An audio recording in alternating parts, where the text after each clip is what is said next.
In this video, we're going to take a look at how to navigate around AssetBook and where to find different things within the system. So here we are at our home page after logging into AssetBook. So let's go ahead and jump right into the Households tab. Here we see a list of the households in our system. One important thing to keep in mind is that we're only looking at active households currently.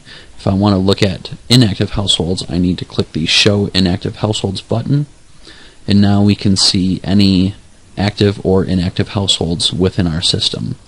So once I've located the household I'm looking for, I can just go ahead and click the Open link next to it, and the household detail window will open up in a new tab for me. And here I have information like name, telephone number, tax ID, different things like that. If I want to take a look at some of the other information within this household, I can just browse through the tabs. A couple important tabs are going to be our Accounts tab. This will show you all of the accounts that make up this household. Positions. These are all the positions that are held across the various accounts within this household. And our Performance tab. Here we can take a look at our different performance periods and see what our returns are. And lastly, we have the Reports tab. Here I can choose the different reports that I want to run, and these reports are going to be at the household level, since that's where we're located within the system. So that's a quick overview of what can be found within the household screen.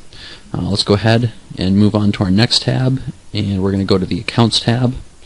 Here we can see a list of all of the accounts within our system, and just like with the Household tab, we are only looking at open accounts. So if we want to take a look and see our closed accounts, we need to click the Show Closed Account button. Now we can see a list of all the accounts within the system, whether they're active or inactive. So once I find an account I'm looking for, I just need to click Open next to that account. And this looks very similar to the Household screen. I have some of my contact information. I can go to the Positions tab, and this will show me the positions within this account, not the entire household, just this one account.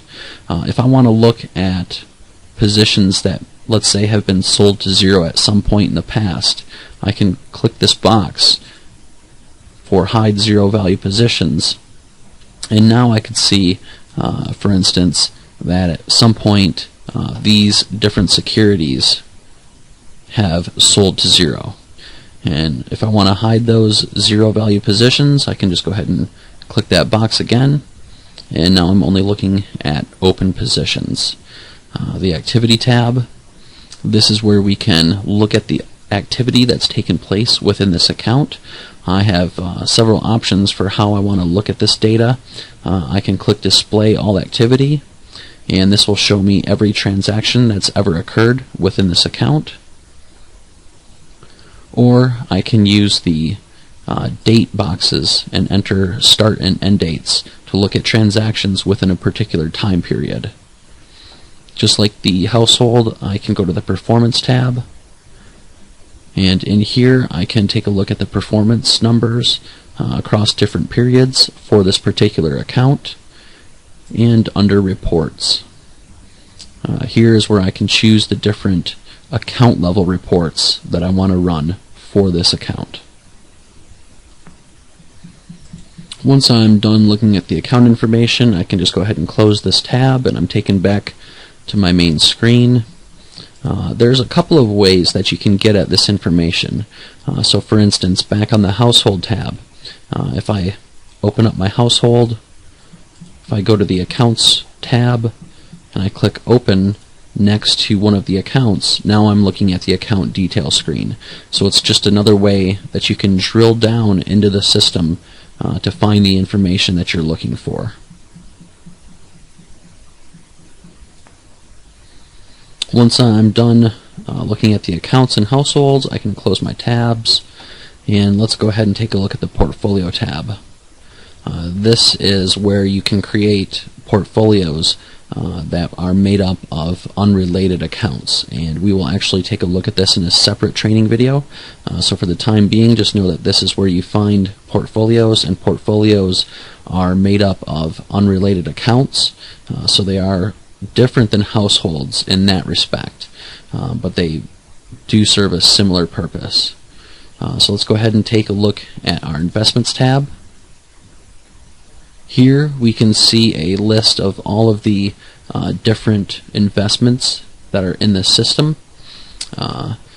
It's usually not helpful to look at the entire list because you may have many investments. So if you want to find a particular investment or a particular kind of investment, it is recommended to use the search field. In this case, we're looking for anything that is a mutual fund, and as you can see under our type column, everything listed there is a mutual fund. So once we find the fund we're looking for, we can go ahead and click the open link. In here we have our investment detail tab, and we can see that this is the name of our investment, this is the symbol, here we have the QSIP, and this is classified as a mutual fund. If this was incorrect, we could change it to stock or bond or whatever it needs to be. We can assign a class to this mutual fund. It's not necessary, but if you would like to run any class type reports or graphs, you will definitely want to have your investments classified. You can also add an objective. If this were a stock, we could enter industry and sector, as well as things like class and objective. So under the positions tab, we can see all of the positions that this investment has held. You can see the different accounts that at one point or another have owned or currently own this investment. If we only want to look at open positions, we can again use our checkbox to hide zero value positions. We can take a look at the activity that's occurred within this investment, and this is across all accounts within the system. Again, we have our display all, or we can narrow our date range if we only want to look at a particular time period. We can also look at our prices for this investment. Again, anywhere in the system that we have dates, you can usually either choose to display all, or you can choose a date range to narrow down your search results. So once we're finished here, we can actually leave this tab open and go back to our main AssetBook tab, and let's go ahead and move on to the Administration tab. Under the Administration tab, there's quite a bit of information. There's a lot of settings that can affect the rest of the system, all located under the Administration tab. And we will actually take a look at the Administration tab in detail in a separate training video. So for the time being, just know that there's a good bit of performance information, fees, models, batch reports, all that stuff can be located under the Administration tab, and we will take a look at that in detail in another video. So our last tab is our Support tab, and here you can find our contact information. You can submit a support request online, and there are links to our training videos. So while we're taking a look at the navigation of the system, let's take a look at some of the transactions and how we can actually edit those transactions. So in order to get to our transactions that make up all of our performance data, we need to actually get into an account. And again, we can do that by going to the Household tab and clicking Open next to the account, next to the household we're looking for, or we can go to the Account tab and find the account directly. I'm going to go ahead and open up the Household. I get another new tab. I'm going to go to the Accounts tab, and I'm going to click Open next to the account I'm interested in, and then I'm going to go to the Activity tab.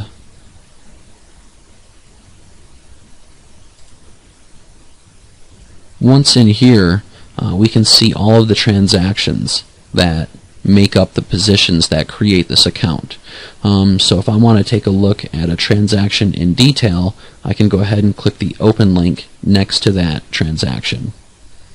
And here I can see this is affecting cash, it's a sell, this is the trade date, our dollars, since this is cash the price is always $1, and I can look at any notes in case this transaction's been edited in any way, and from this screen I can make all the changes that are necessary to this transaction. I can change it from a sell to a shares transferred out if that is indeed what it needs to be. Other things you can change, if I don't want this to be in cash, maybe I want it to be in the money market. Normally all of your reconciliation will be taken care of by your database administrator, but in the case where you're manually entering data for accounts that are held away or something of that nature, this is how you get in and edit your transactions. If I need to make a new transaction under the Activity tab again, where all my transactions are listed, I can simply click New Transaction. And now I can fill in all the detail manually. I can pick my position, I can enter the transaction code, the date, dollars, price, shares, whatever I need to find. Manual data entry is actually a topic that will be covered in greater detail in another training video, and we'll cover things like how to use the calendars and the price lookup utility, which is a great feature that we have for looking up prices without having to enter those manually. So that concludes our training video, the basic navigation of AssetBook. Most things are pretty straightforward and user-friendly. If you have any suggestions, definitely submit a support request to us for making the system easier, or just give us a call.